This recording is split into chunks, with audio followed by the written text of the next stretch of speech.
Hello students.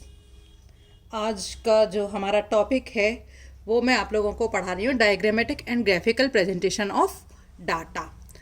Graphical, diagrammatic और diagrammatic and graphical presentation of data हमें क्यों करने की ज़रूरत होनी चाहिए। स्टूडेंट्स, जो डाटा हम कलेक्ट करते हैं उसको सिंपल, वेल प्लान और कंपेरेबल और इन्फरेबल मीन्स निष्कर्ष योग्य बनाने के लिए हम उन डाटा का टेबुलेशन करते हैं, उनका क्लासिफिकेशन करते हैं। मीन्स कोई डाटा को हमें, जो भी डाटा हम कलेक्ट करते हैं, पहले हम उसको सिंपल, वेल प्लान, तुलनात्मक उसको बनाते हैं और उसको निष्कर्ष योग्य बनाते हैं। और इसको बनाने के लिए हम क्या करते हैं, उन डाटास का क्लासिफिकेशन और टेबुलेशन करना जरूरी होता है। लेकिन जो हम टेबुलेशन करते हैं, जो हम क्लासिफिकेशन करते हैं, वो सारे जो स्टैटिकल फैक्ट्स हैं वास्तव में वो नंबर्स में ही प्रदर्शित किए जाते हैं। और क्योंकि वो नंबर्स में होते हैं तो इस वजह से जो आम पॉपुलेशन जो होती है उनको इन डाटास का कंपैरेटिव एनालिसिस समझना बहुत मुश्किल होता है और किसी निष्कर्ष पर पहुंचना भी उनको बहुत मुश्किल लगता है। तो इसलिए सांख्यिकी तथ्यों को विजुअल मेथड्स का प्रयोग करके उनको फिर इस्तेमाल किया जाता है या प्रदर्शित किया जाता है, जिससे एक ही दृष्टि में जो चीज़ें हैं वो वस्तुतः स्थिति जो है वो सिंपल हो जाती है और क्लियर हो जाती है, मीन्स सरल और स्पष्ट हो जाती है। तो इस तरह से सांख्यिकी के समांकों के आकर्षक प्रदर्शन की एक विधि है ग्राफिकल प्रेजेंटेशन। यदि हम दूसरे शब्दों में कहें कि विभिन्न मात्रात्मक आंकड़ों को चार्ट तथा डायग्राम द्वारा प्रदर्शित करना ग्राफिकल प्रेजेंटेशन कहलाता है। ठीक है। नाउ जो ग्राफिकल प्रेजेंटेशन है या बायोस्टैटिकल डाटास को इंटरेस्टिंग बनाने के लिए ज्योमेट्रिकल फिगर्स के रूप में प्रदर्शित करने की क्रिया जो होती है उसको हम ग्राफिकल प्रेजेंटेशन कहते हैं। तो ये ग्राफिकल प्रेजेंटेशन हम कई तरीके से करते हैं, बार डायग्राम्स के द्वारा, आयत चित्र या हिस्टोग्राम्स के द्वारा, पाई चार्ट के द्वारा, फ्रीक्वेंसी पॉलीगॉन्स के द्वारा एंड पिक्चर्स के द्वारा, मैप्स के द्वारा। हम कई तरीके से हम इन डायग्राम्स को बनाते हैं और इन ग्राफिकल प्रेजेंटेशन को हम अट्रैक्टिव और इफेक्टिव तरीके से प्रेजेंट उनको हम करते हैं और इस तरह से प्रेजेंट करते हैं जो कि हमें आसानी से समझ में आ सके। नाउ क्या सिग्निफिकेंस है इन डायग्राम्स को बनाने की। इनको बनाने से, डायग्राम्स को बनाने से जो डायग्राम किस तरह का होना चाहिए, अट्रैक्टिव और इफेक्टिव होना चाहिए, presentation of the data in a simple and lucid manner में होना चाहिए, मीन्स तथ्यों को सरल एवं तुरंत समझ में आने वाला होना चाहिए, ऐसे टाइम की बचत उसमें होनी चाहिए, फैसिलिटी इन डाटा कंपैरिजन, आसानी से उनको कंपेयर कर सकें, उसके द्वारा हम कुछ आसानी से उनके बारे में हम पूर्वानुमान लगा सकें, उसको बहुत ज़्यादा यूज़ में हम ले सकें एंड एक ही झलक में हम सारे डाटास का अध्ययन या स्टडी हम कर सकें। Now limitations of graphical presentation, कि क्या लिमिटेशंस जो हैं वो इनकी होती है। तो इनकी जो लिमिटेशंस होती हैं कि ये उतने शुद्ध नहीं होते हैं जितने कि डाटास होते हैं। केवल हम इनको कंपेरेबल स्टडीज़ के लिए हम इनको काम में ले सकते हैं एंड ये अनुभव, सतर्कता और सावधानी की इनमें बहुत ज़्यादा आवश्यकता होती है, क्योंकि चित्रों द्वारा वास्तविक संख्याओं का ज्ञान नहीं होता है। अतः इनसे हम भविष्य का विश्लेषण जो है वो सही तरीके से नहीं कर सकते हैं और ये बहुत छोटे जो अंतर होते हैं उनको वो प्रॉपर वे में नहीं बता पाते हैं और ये बहुत सारे जो कैरेक्टर्स होते हैं उनको एक साथ प्रदर्शित नहीं कर सकते हैं। नाउ रूल्स क्या हैं ग्राफिकल रिप्रेजेंटेशंस को बनाने के लिए। तो ये ध्यान रखने की बात है, ये वाली चीज़ें आप लोगों के प्रैक्टिकल के भी में भी काम में आएंगी कि किन नियमों का पालन हमें ग्राफिकल प्रेजेंटेशन के लिए करना है। तो सबसे पहले हमें टाइटल देना चाहिए, हमें चित्र की जो लंबाई, चौड़ाई और विभिन्न आयामों के बीच में एक निश्चित अनुपात होना चाहिए और ये आकार में सामान्य जो है वो दिखाई देना चाहिए।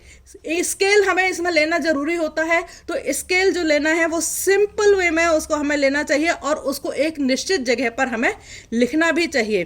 चित्र सिंपल होना चाहिए, सही होना चाहिए, साफ और प्रभावशाली उसको होना चाहिए एंड जो उसमें आवश्यक जो क्लियरिफिकेशंस जो होते हैं वो उसके चित्र के ऊपर फुटनोट्स के रूप में उनको लिखा होना चाहिए।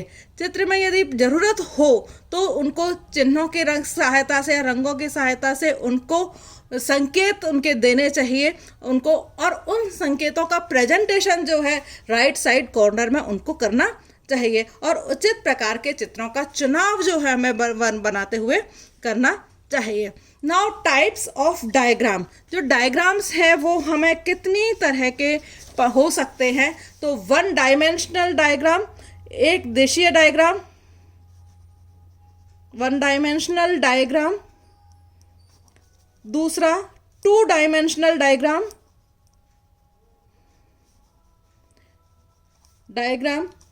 थर्ड है थ्री डायमेंशनल डायग्राम एंड पिक्टोग्राम्स। इतने तरह के डायग्राम्स जो हैं हम उसमें पढ़ सकते हैं। एंड कार्टोग्राम्स, लेकिन हमें जो यहाँ पर पढ़ने हैं वन डायमेंशनल, टू डायमेंशनल और थ्री डायमेंशनल जो डायग्राम्स हैं वही हमें पढ़ने हैं। वन डायमेंशनल मीन्स एक दिशीय डायग्राम, द्विदिशीय डायग्राम मीन्स जिसमें एक ही विमा का ध्यान रखा जाता हो, वन डायमेंशनल, टू डायमेंशनल जिसमें दो विमाओं का ध्यान रखा जाता हो, थ्री डायमेंशनल जिसमें तीन विमाओं का ध्यान रखना जाता हो। विमा से मतलब लंबाई, चौड़ाई और ऊंचाई, मीन्स हमें इनका किन किन चीज़ों का ध्यान जो है हमें इसमें रखना होता है। तो जो वन डायमेंशनल डायग्राम है वो फिर हम कई तरीके के पढ़ेंगे। तो जो वन डायमेंशनल डायग्राम कई तरह के हम पढ़ेंगे। सबसे पहले हम पढ़ेंगे इसके अंदर लाइन डायग्राम, दूसरा पढ़ेंगे हम simple bar diagram,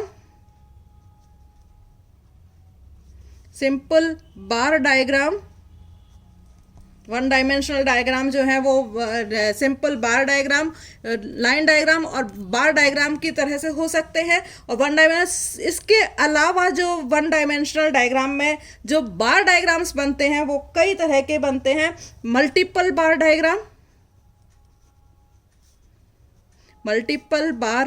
diagram and fourth है सब डिवाइडेड बार डायग्राम। ये आपके प्रैक्टिकल में भी है, आपको पढ़ना है। सब divided bar diagram and percentage bar diagram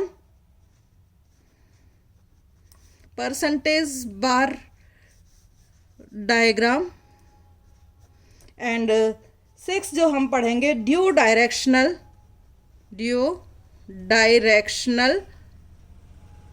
और बाई डायरेक्शनल बार डायग्राम। ये इतनी तरह के बार डायग्राम्स हम लोग पढ़ेंगे।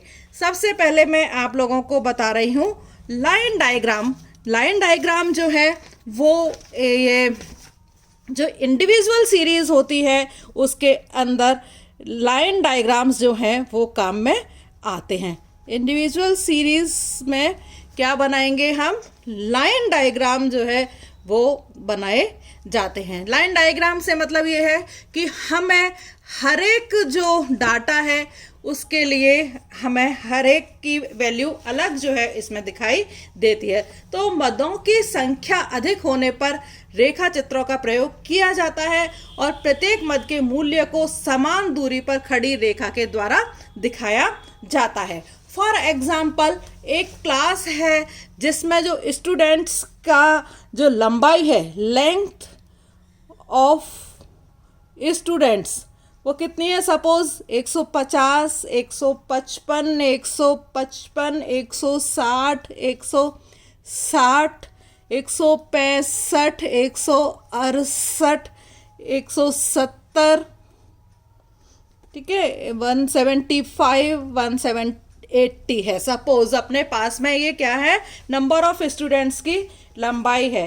तो डायग्राम्स बनाते लिए हमें सबसे पहले हमें उनकी एक्स एक्सिस और वाई एक्सिस का ध्यान रखना पड़ता है। तो ये आप लोगों को पता है एक्स एक्सिस है और ये यहाँ पर वाई एक्सिस है। तो यहाँ पर हम जो लेंगे number of students, x axis पर क्या लेना है, नंबर ऑफ स्टूडेंट्स लेंगे। यहाँ पर लेंथ ऑफ स्टूडेंट्स को हमें लेना है। और इसके लिए हमें पहले क्या करना पड़ेगा, सबसे पहले हमें स्केल लेना होगा कि स्केल वास्तव में हमें क्या लेना है। तो यहाँ पर हम देख रहे हैं कि जो स्केल है वो वास्तव लंबाई है, क्योंकि स्टूडेंट्स की 150, 155, तो हम इससे कोई भी ले सकते हैं, 20, 40, 30, 50, 30, 60, 90, इस तरह से हम कोई भी ले सकते हैं स्केल। तो सपोज हमने यहाँ पर लिया है स्केल 20, 40, 60, 80, 100, 120, 140, 160 और 180 में सेंटीमीटर्स में है ये लेंथ। ठीक है, तो 1 स्क्वायर इज इक्वल्स टू क्या है, 1 square is equals to 20 centimetre length जो है स्टूडेंट्स की हो जाती है। ठीक है, नाउ अब आपको जो लंबाई सबसे पहले लेनी है, यहाँ पर नंबर ऑफ स्टूडेंट्स कितने हैं, सीरियल हम देख सकते हैं 1, 2, 3, तो हम यहाँ पर सीरियल नंबर डालेंगे 1, 2, 3, 4, 5, 6, 7, 8, 9, 10, ये सीरियल नंबर है। तो 1 हमें समान दूरी पर इनको रखना है, हर एक वैल्यू को। डिस्टेंस जो है हमें ध्यान रखना है कि एक जितनी डिस्टेंस जो है वो हमें लेनी है यहाँ पर 10। ठीक है, नाउ पहले नंबर की जो लेंथ है वो कितनी है, 150, तो हम यहाँ पर खींच देंगे, यहाँ पर लगभग 150 हो जाएगा। 160 और 180 के बीच में 160, 140 और 160 के बीच में आएगा 150, तो यहाँ पर हम एक लाइन खींच देंगे। इसी तरह से 155 थोड़ा सा इससे ऊंचा होगा, लेकिन किसके साथ में 160 से क्या होगा, कम होगा। तो हमें ये ध्यान रखना है कि ये जो डिस्टेंस है दोनों लाइनों के बीच की डिस्टेंस वो सबकी एक जैसी होनी चाहिए। तीसरी जो है 155 हमने कर दी वापस, तो 155 थर्ड नंबर की वो ऑलमोस्ट 155 बराबर हो जाएगी। दूसरी है 160, तो 160 इसके यहाँ पर जाकर के हो जाएगी 160, थोड़ा सा ये कम लेना है 160, तो फोर्थ पर क्या हो जाएगी ये 160। ये मैं लाइन अंदाजे के लिए खींच रही हूँ कि भाई हम सही खींचना चाहिए हमें ये 30, पांचवा भी क्या हो जाएगा, इक्वल लाइन आएगी 160। ठीक है, तो इस तरह से आप सारी लाइन है 180 तक आप लाइन खींच लोगे, तो 180 के लिए लाइन जो जाएगी वो कहाँ तक जाएगी, यहाँ पर जाएगी। 10वें नंबर की जो लाइन है वो कहाँ पर आ जाएगी, 180 यहाँ पर आ जाएगी। तो इस तरह से आप सारे जो डायग्राम्स हैं आप उनके लिए लाइन डायग्राम्स बना सकते हैं। ठीक है, नाउ दूसरी तरह का जो बार डायग्राम है वो है सिंपल बार डायग्राम। सिंपल बार डायग्राम में सिंपल हमें एक ही डाटा मिलेगा, जिसमें हमें इसके अंदर सिंपल बार डायग्राम में हमें जो डिस्टेंस हमें एक समान रखनी है, बार्स के बीच में हम बार के रूप में इनके डायग्राम बनाएंगे, और बार्स के बीच की जो दूरी है वो हम उनकी एक जैसी रखेंगे, और जो डायग्राम है और यहाँ पर 1 डायमेंशनल है क्योंकि, तो इसलिए यहाँ पर हमें बार डायग्राम्स में केवल लंबाई के ऊपर ध्यान देना होता है। तो सिंपल बार डायग्राम में इस तरह के जो डायग्राम्स होते हैं इसमें केवल एक ही प्रकार के डाटाज को प्रदर्शित किया जाता है। समांकों के मानों के अकॉर्डिंग जो बार है उसकी ऊंचाई निर्धारित की जाती है, और प्रत्येक दंड की जो चौड़ाई होती है और 2 दंडों के मध्य अंतराल जो रखेंगे या 2 बार्स के बीच में जो इंटरवल होता है वो दोनों का बराबर होता है। जो बार्स का प्रेजेंटेशन है हम उनको वर्टिकल भी कर सकते हैं और हॉरिजॉन्टल भी हम इनका प्रेजेंटेशन कर सकते हैं, लेकिन यूजुअली हम इनका प्रेजेंटेशन कैसे करते हैं, वर्टिकल प्रेजेंटेशन हम करते हैं। तो सिंपल बार डायग्राम बनाने के लिए सपोज 1951 में जो पॉपुलेशन थी इंडिया की, 1951 में जो पॉपुलेशन थी यूपी में, एमपी में और आंध्र प्रदेश में, 3 जगह की पॉपुलेशन हम ले रहे हैं, यूपी, एमपी और आंध्र प्रदेश की। तो सपोज ये यहाँ पर थी 65 है, ये यहाँ पर 31 है ये, और यहाँ पर 30 इसकी पॉपुलेशन है। ठीक है, अब हमें इसके लिए बनाना है सिंपल बार डायग्राम जो है हमें इसका तैयार करना है। तो सबसे पहले जाहिर है हम क्या लेंगे, एक्स एक्सिस और ये वाई एक्सिस। ठीक है, यहाँ पर हम लेंगे यूपी, एमपी और एपी। ठीक है, तीनों का हमें ध्यान रखना है कि जो गैप हमें देना है वो यहाँ पर हमें सेम देना है। और यहाँ पर हम देख रहे हैं कि स्केल अब हमें यहाँ पर लेना होगा, क्योंकि मैक्सिमम लंबाई जो है हम यहाँ पर 70 तक ले सकते हैं। 65 अपने पास में यहाँ पर दी हुई है। ठीक है, तो यहाँ पर ये लंबाई सपोज मैं यहाँ पर ले लेती हूँ इसको 40। ठीक है, सपोज तो ये लंबाई सपोज अपने को दी हुई है, तो एक्स एक्सिस हो गया, ये वाई एक्सिस हो गया, और मैंने इसकी लंबाई को ले लिया 10। 1 square is equals to 10 lakh population. Population किस में दी है, लाख के अंदर 10 लाख पॉपुलेशन। ठीक है, तो 10 20 ये भी हमें बिल्कुल स्क्वायर्स हैं क्योंकि इक्वल दूरी पर ही होंगे। 40 50 60 70 और ये यहाँ पर आ जाएगा 80। ठीक है, तो यहाँ पर हमें 65 मैक्सिमम है, तो हमें यहाँ पर 70 तक ही लेना है, तो 70 है। हमें बार डायग्राम बनाना है, तो बार डायग्राम में हमें ये ध्यान रखना है कि जो डिस्टेंस हम ये जो चौड़ाई ले रहे हैं किसी भी बार डायग्राम की, वो तीनों बार डायग्राम्स में एक जैसी होनी चाहिए। तो ये 65 है, ये 40 है, तो 40 यहाँ पर कितना हो जाएगा, यहाँ तक हो जाएगा 40। तो ये हम ध्यान रखेंगे क्योंकि ये तो मैं हाथ से बना रही हूँ, आप लोगों को ये स्केल से नाप के बाकायदा बनाने हैं। और तीसरा है 30। तो ये बन गया आपका सिंपल बार डायग्राम। लाइन है बिल्कुल सीधी होनी चाहिए, स्केल से खींची हुई लाइनें आप लोगों की होनी चाहिए। तो ध्यान रखने की चीज़ें, ये जो डिस्टेंस है, दो बार्स के बीच का जो अंतराल है वो कैसा होना चाहिए, सब में एक जैसा होना चाहिए। और जो बार्स की चौड़ाई है ये वाली, ये भी सारे बार्स में एक जैसी होनी चाहिए। तो ध्यान रखने की चीज़ ये है कि ये जो डिफरेंस और ये जो चौड़ाई है वो हम नियत होनी चाहिए, दिखने में एक जैसी दिखनी चाहिए। स्केल से आप लोगों को लाइनें खींच ली हैं और एक जैसे सेम डिस्टेंस पर सेम विड्थ की हमें यहाँ पर ये लाइनें खींचनी है। तो यहाँ पर हमारा बेसिकली ध्यान कहाँ पर है, उनकी कौन सी एक वहाँ पर है, लेंथ के ऊपर है। आप ये चौड़ाई कम ज़्यादा अपनी मर्जी से कर सकते हो, लेकिन जो देखने में चित्र जो है वो सामान्य दिखना चाहिए। ठीक है, थर्ड जो डायग्राम मैं आप लोगों को बता रही हूँ वो है मल्टीपल बार डायग्राम। थर्ड टाइप का जो डायग्राम है कौन सा है, मल्टीपल बार डायग्राम। मल्टीपल बार डायग्राम में ज़्यादा जाहिर है दो या दो से ज़्यादा जो डाटाज हैं वो हमें मल्टीपल बार डायग्राम में दिए जाएंगे। ठीक है, मल्टीपल बार डायग्राम बनाने के लिए हमें दो से ज़्यादा डायग्राम बनाने का मतलब क्या है कि 3 भी हो सकता है, जैसे कि मेल फीमेल और बच्चे 3 हो गए। तो इस तरह से हम 3 चीज़ें, कलर जैसे रेड ब्लू ग्रीन, उनके हमें अलग अलग डाटास हमें दिए गए हैं।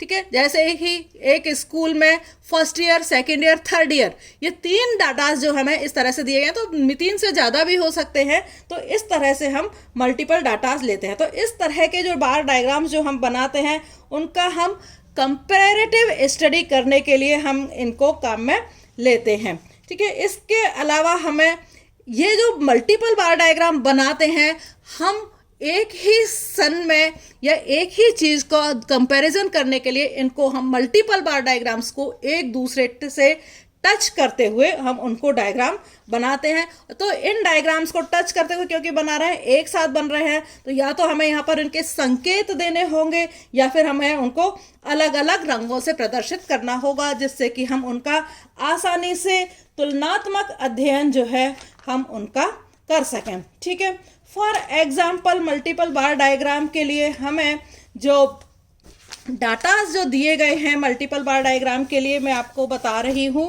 फॉर एग्जाम्पल कि BSc part 1, BSc first, BSc second, और बीएससी थर्ड है। अपने पास में 3 क्लासेस हैं, ठीक है। इसमें जो नंबर ऑफ